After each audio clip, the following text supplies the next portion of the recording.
আমার ভাই আমার বাবা-মাকে দেখে না। আমার স্বামী কেন আমার শ্বশুর-শাশুড়িকে দেখবে?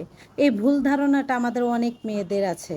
এই ভুল ধারণা নিয়ে যারা সংসার করতেছে, যারা স্বামীকে নিজের আয়ত্তে রাখতে, রাখতে এরকম একটা বাবা-মার নামে ভুল ধারণা সৃষ্টি করেছে বা এরকম একটা পরিস্থিতি গঠন করছে, তারা হয়তোবা এটা ভাবতে ভুলেই গেছে যে এইভাবে যদি একটা মানুষ, একটা মেয়ে বা একটা বাড়ির বউ এরকম মন মানসিকতা নিয়ে চলে বা এরকমভাবে যদি নিজেকে প্রেজেন্ট করে, তাহলে কোনো সংসারেই কোনো দিন সুখ ফিরবে না।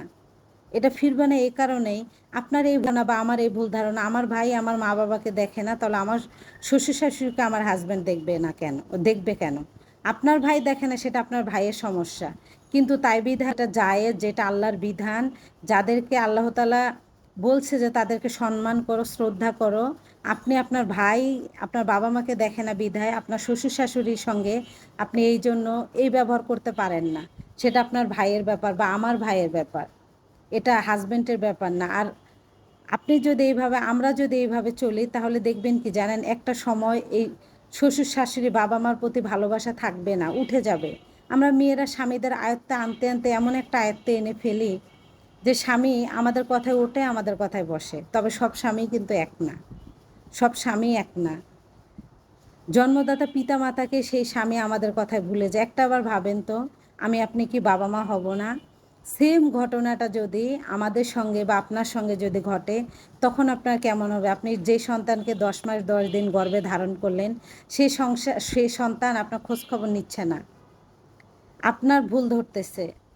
মানুষ যখন বয়স হয় তখন শিশুর মতো হয়ে যায়, মানুষের ভুল হয়। তবে একটা কথা বলি জানেন, গাছ না থাকলে যেমন শিকড়ের মূল্য নাই, পরিবার ছাড়া পুরুষ মানুষ কিন্তু বেশি দিন লাস্টিং করে না। এটা কিন্তু আমাদের মুসলিমদের হাদিসেও আছে। যে গর্ভধারিণী মা জন্ম দিল, প্রত্যেকটা ছেলে মেয়ে যতই তার বাবা মা গরিব হোক, কিছুই করে নাই তার জন্য, কিন্তু তার মনে একটা স্থান আছে। কিন্তু এই যে 2 দিনের নারী, আমাদের মতো বউ, আমাদের মতো মেয়ে পেয়ে যারা হচ্ছে স্ত্রীর কথা উঠে বসে বাবা মাকে ভুলে যায়, সেই আপুদের একটা কথা বলতে চাই। আমি কোনো জ্ঞানী মানুষ না, আমি জ্ঞান দিতেও চাই না, তবে বর্তমান সমাজে এগুলো ঘটতেছে জানেন, যে বাবা মাকে আপনার কথায় সে ভুলে গিয়েছে, বাবা মার খোঁজ খবর নেওয়া বন্ধ করে দিচ্ছে, আপনাদেরকে নিয়ে সুখে শান্তিতে আছে।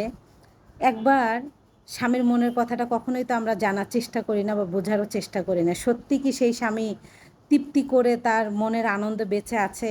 এমন তো নয় যে আমাদেরকে খুশি করার জন্যই, সে আমাদের মুখে হাসি ফোটানোর জন্যই বা আমার সন্তানের দিকে তাকিয়ে সে আমার সঙ্গে সংসার করতেছে, এমন কিন্তু হতে পারে।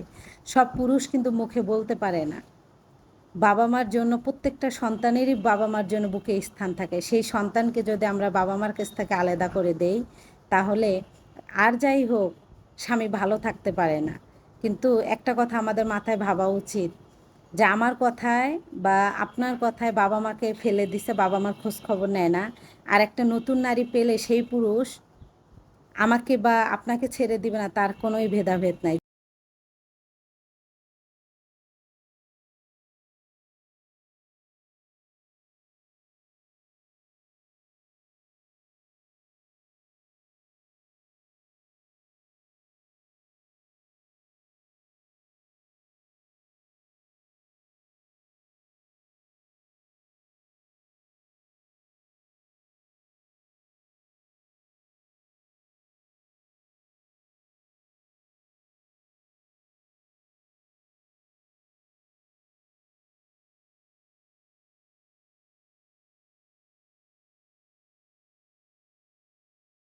হাতি কাদায় পড়লে কিন্তু চামচিকেও লাথি মারো, তারও কিন্তু একদিন সময় আসবে, সেই দিন আপনার কী অবস্থা হবে বা আমাদের কী অবস্থা হবে।